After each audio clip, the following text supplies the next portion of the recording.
When we believe in healing, and then you go meet another Christian somewhere, you come from also the dome of revival, the house of revival, the home of the supernatural, and you go visiting a hospital, and you find somebody else from another church where they don't believe in divine healing.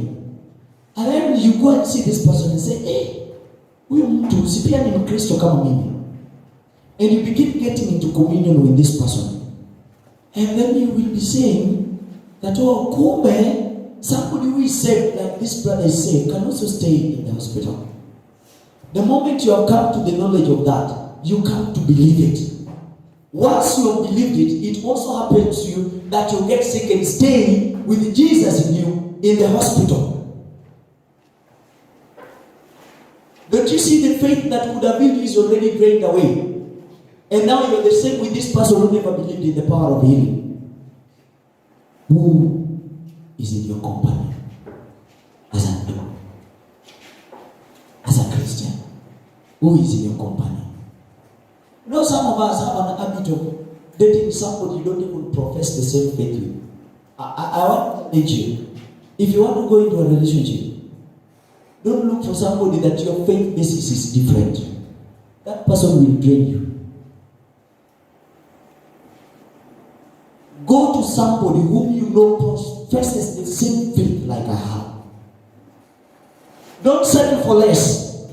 I'm challenging you. Don't settle for less. Hear me and hear me well. These ancestors, don't settle for less. Fix your principles. Fix your standards. Ensure they are met. God can't fail you. Sasa nilikuwa nataka mrembo mrefu mwenye anaogopa Mungu. Sasa juu sijapata sinipitako tu na huyu. My friend, kazi ya Mungu haina makosa. Don't settle for less. God can't give you a perfect person. Now just go for this sister or this brother. Hata kama tuko in the same faith, I will pray for him. I will always be preaching to him so that he gets saved. Don't lie to yourself. You're not Jesus. You can't save a man. Don't settle for less. If your qualities are not met, keep praying. Keep praying. Keep praying. Men, don't settle for less. My ladies, are you hearing me? Don't settle for less. God can create that man you want. Just put him in prayers. Put him in prayers. God doesn't embarrass people. The Bible says he gives you your heart's desires. So if you are going to settle for less, that najua tu Mungu atamrembesha, Mungu atamfanya akuwe devoted kwa kanisa. Don't cheat yourself. I'm telling you. I'm telling you. Don't lie to yourself. Don't lie to yourself. This naked truth, borrow it from me. I've told you it without paying me. Don't settle for less. Don't. Christians are very funny. They can date an unbeliever and still ask God, Lord, if it is your will. You're joking. God, if it is your will. My friend, you will pray and pray. Just continue praying.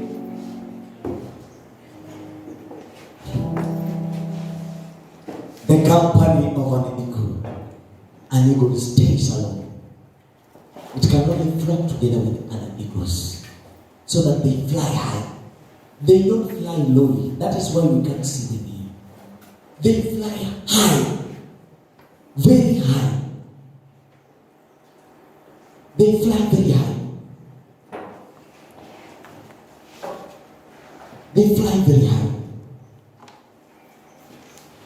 Don't fly with people who are low. Don't bring yourself down into your Mungu atamfanya inuke juu. Fly with other eagles.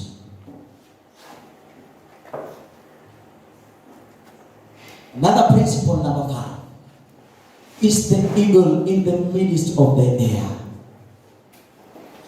The wise man in Proverbs, the wisest, the Bible says there has never been any that was as wise as Solomon. He says, that there are some things that are too wonderful for him. Very wonderful for him. There be three things which are too wonderful for me. Yeah, for which I know not. Next verse. The way of an eagle in the air. Praise the Lord. You see, let me tell you the difference between the eagle and the other birds. When there is a strong storm, a storm wind blowing, you will see the likes of the crow and the hawk. That wind will take them and go with them. Is that true? Have you seen that?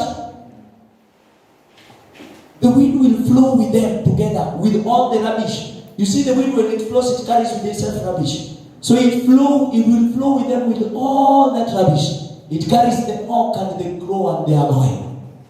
But the eagle will stand in the air. In fact, the eagle will be opposing the direction of the wind. Yeye storm inakuja kutoka hapo ndo ataface.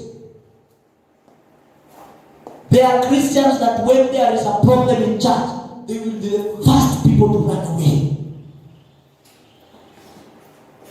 Something has happened in the ministry. They are the first people to run away. Those are the hawks. Let the rubbish take them away plus the wind. Let them go. And the people will be carried with emotions in church. Now, kwa sababu nilikosana na nani kuji church. That's not an evil Christian. He's a hawk. He's a crow. Let the rubbish flow. Kuna mtu akisikia hata fununu kidogo, before hata ajui hii fununu iko na ukweli gani, that fununu imeshambeba na upepo yote imeenda na yeye. That's not an evil Christian. It's not. If you have a friend that never investigates cases, mimi ukiniambia kuniambia kitu about Evans, I will investigate and see how true is this. Before I go confronting Evans and telling him, now don't ever come to this church again. From today we have terminated your membership to our house. It was not be like that. No, weigh the matters. Weigh them. Go to the direction of the top. Don't run away from a problem, brother. You have Jesus in you. Don't run away. Situations are tough back at home. Don't run away and go and graft yourself to somebody's place.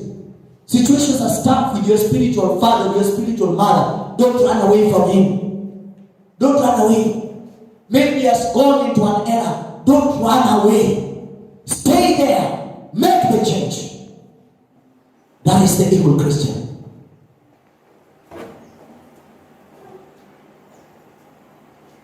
Can eagles say amen? Amen.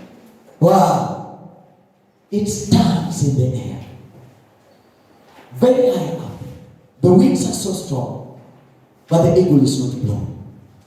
Troubles are coming as many, deaths after deaths, but the eagle is just standing. The crow when the wind comes, sickness in the family. I don't believe God anymore. I'm stopping this salvation.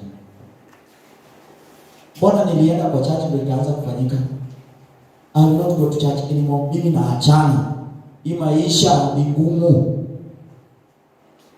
That is there. The Christians that you will see, a secular song comes hit. Go and check at their phones. They are already carried away. Fashion for harlots come. Go and check at them. They are already carried away. They can't withstand the storm. They can't. Because they're not eagles. And the eagles, they are the minority. They are not the majority. They are the minority. Samson was not eagle. He used to always walk alone. He used to always go against the Philistine himself. One-man army. He's going to attack the Philistines. One-man army. Never carried away. Elijah was an eagle. You see, there were tough times in Israel. And the Bible says that Jezebel was killing the prophets of God. And the Bible says there is another young man who was in the government, and he took 7,000 prophets and went and hid them in a cave. But Elijah was outside, a free man, an eagle. There are troubles, death is coming, but the eagle is outside. The other fake birds are in hiding. They are being fed. They are being fed in the cave. An eagle is never carried away. Situations are down and he is standing. Elijah was standing, and he will be the one who's been standing to tell Ahab and Jezebel, you have not done right. Even John did it. He told a king that you have taken the wife of Herodias. Whatever you have done is wrong. But there were other people in Israel, they were keeping quiet. The eagles never carried away by the wind, by the storm. They are the ones who calm the storm. An eagle, number 6. An eagle has one life partner. Hapa kuna kizungumkuti. One life partner. Hallelujah. Praise the Lord. Hallelujah. Mnasikia ama msikii? In other words, the eagle is faithful all the days of his life. All the 80 years, the eagle is married to one lady. And the eagle is the only bird that marries. Go and research. The eagle marries. You people, go and research these things I'm telling you. I'm not giving you stories. It's something that happens. There are Christians, they engage in this one. Akaona situation si mbaya hapo. Akaenda kwa mwingine. Akadetu huyu akapima wenda, akapima akaona huyu hapana, anasonga tena kwa mwingine. An eagle has one life partner, and the eagle stays faithful to that partner all the days of his life. Here is how the eagle marries. When the time is right, as the word says, and the male eagle has spotted the female eagle that he would like to get married to, it will fly in a manner to suggest that there is some exchange that should take place. It is the duty of the female eagle to sense that there is something that this guy is trying to communicate. After that, when this female eagle feels that conviction, the female eagle will decide to test the male eagle. Before they marry, there is a testing. And the female eagle will come and pick a stick. And it will fly up high in the sky. The male eagle follow him. And then he will drop that stick. And the male eagle should come and pick that stick before it falls to the ground and takes it back to her. The female eagle again drops the same stick. And the male eagle has to prove himself. He must again fly before the stick hits the ground to collect it and take it back. I have a problem with Christians who get convicted to get in a relationship over a night. Pasi mimi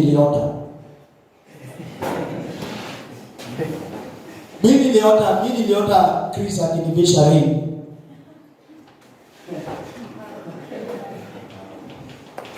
There is a testing. Yaani wewe Chris anakuja tu pap, ameshapita na wewe. There is a testing. Test if this person is able. That is why most of the people are regretting in marriages. They never tested. Can this eagle fight for himself? Huyu eagle anaweza nilinda kweli. All the days of his life, he is faithful to one person. Faithful. A Christian who is doing a trial and another thing, that is not an eagle Christian. And a sample our organics. And they will continue sampling all their lives. That is not an eagle Christian. They will never be eagle Christians.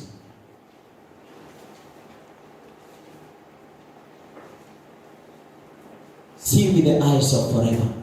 Don't say, oh, Pastor anatuambia siku hizi ukiingia relationship, lazima uingie relationship leading to marriage. Sasa mimi sasa hivi nianze kuthink of marriage. Then why are you getting into that relationship? If you just know huyu mtu na you're not seeing with the eyes of forever. You don't have a long-lasting vision.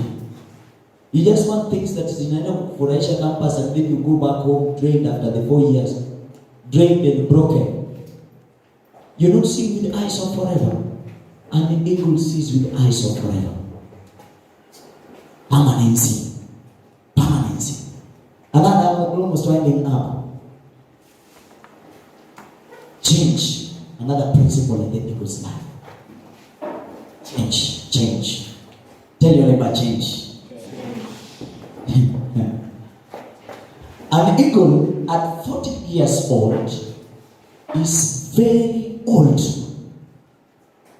Get me right? It gets old in this one. The beak has grown too long, and the talons have also grown too long and curved. So this eagle cannot go and prey. It cannot go and catch for itself something to eat. It cannot catch flesh again. So the eagle is staying here. And remember, at that 40 years old, the feathers have grown many and very heavy. So the eagle is finding a problem in flying. Another thing is that the eagle can't eat, so it's dying of hunger. The second thing, at 40 years old, at that particular time, other eagles bring it food. But when it grows too much, they stop bringing food. And this old dying eagle moves to a lonely place, a solitary place, high a mountain or down in the valley, where there are some rocks and there's no distraction, or deep inside the forest where it's itself. The eagle stays there, old and dying, at 40 years old. Then the eagle has to make a decision. The decision is between whether to die or to live again. How does the eagle die? The eagles die. There is no food. The feathers have become too many and too heavy. It can't fly. At that time, this man of God, the woman of God, even when he tries to preach some messages that he preached long time ago, as he shaking, tries to read the word, things are turning against ministry. People are leaving ministry. People are going. It is a tough time. The eagle is dying. It's very heavy at 40 years old. At least it has moved some point. But the eagle is reached a point where now it has no help. People are talking over this eagle all over the country. Hakuna mtu wa kumtetea. The eagle is old and dying. 40 years old. It has to make a decision, either to die or to live again. And the eagle that decides to live again, the first thing they will do, they will start with their beaks. The beaks are made of keratin, just as our nails. They are dead cells. And so the eagle will take the beak and begin beating it on a rock surface or on a hard wood. And the eagle is beating its beak. It breathes. It wants to shake off this old beak.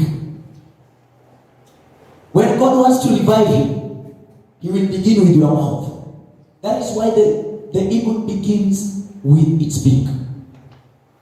He will begin with your mouth. He will convict you into periods of prayer and fasting. You're getting too weary, prayer and fasting, your mouth. The mouth has to be dealt with first. And so the eagle is beating. If you've ever gone to forest and you hear some tap, tap, tap, tap, tap, tap, it's the eagle. All the time. So it's beating, a very painful process. Beating its beak across the rock so that the beak is shed off. And after the beak is shed off, it goes into a period of rest. It waits for another new beak. Praise Jesus. And the other new beak grows strong. Them that wait upon the Lord, they shall renew their strength. They shall mount upon wings like eagles. So the eagle sheds off the old beak, comes up with a new beak, strong, courageous. Using the beaks, he plucks the talons of the leg. And it plucks, a very painful process also. Then waits for them to grow. And then by this, using now the beaks and the talons, he now begins to pluck off every fur, every feather from them. Plucks off every feather. And the eagle remains now a very funny creature. Naked. Nobody to clothe them. Nobody to hold them. Nobody to boost their faith. There is nobody for them. They have remained very ugly creatures. The preachings that they make never attract anybody. The eagle is there. But it is a time of transition. And the eagle will be waiting in silence. It waits until there are new feathers. And when the feathers are come, the eagle will start flying again. And it will fly very high with the other eagles. A man of God may go into a situation of a coma, or maybe a situation of transition where you feel they are drained, where you feel they are dying, but that is the unfolding of a new face. A Christian may go into a point where now you think there is nothing good that will ever come out of this person, but that is an unfolding face. The young eagle now says, it now moves high to fly again with the other eagles. Its strength is regenerated. Them that wait upon the Lord shall renew their strength. They shall mount up with wings as eagles. They shall run and not be weary. How? And they shall walk and not faint. The young men come. Previous verses. The young men will faint.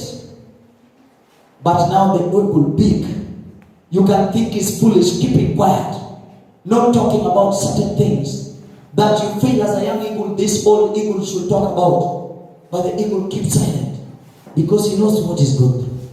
The youth shall faint and be weary. The young men shall utterly fall.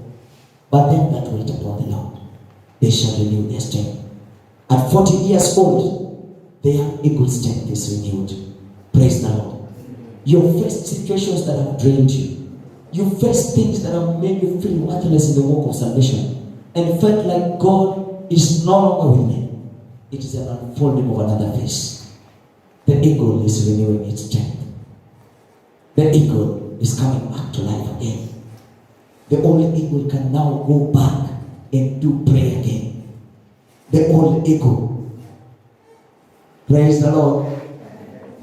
A tough decision to die or to go through the hard times to regenerate. When you face those hard times, don't give up. Brother and sister, don't give up. They will come.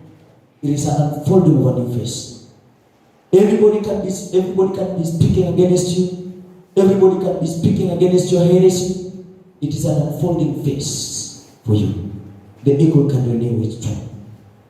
The hard times help you to regenerate. In order to survive and live, change shall last. And pleasant old memories have to go. The things, limiting factors that you used to limit your faith has to go. The old ways of thinking, how your mind was fixed, has to go. So that the eagle is renewed in his strength. So that the eagle can fly high. I remember some time back in 2019.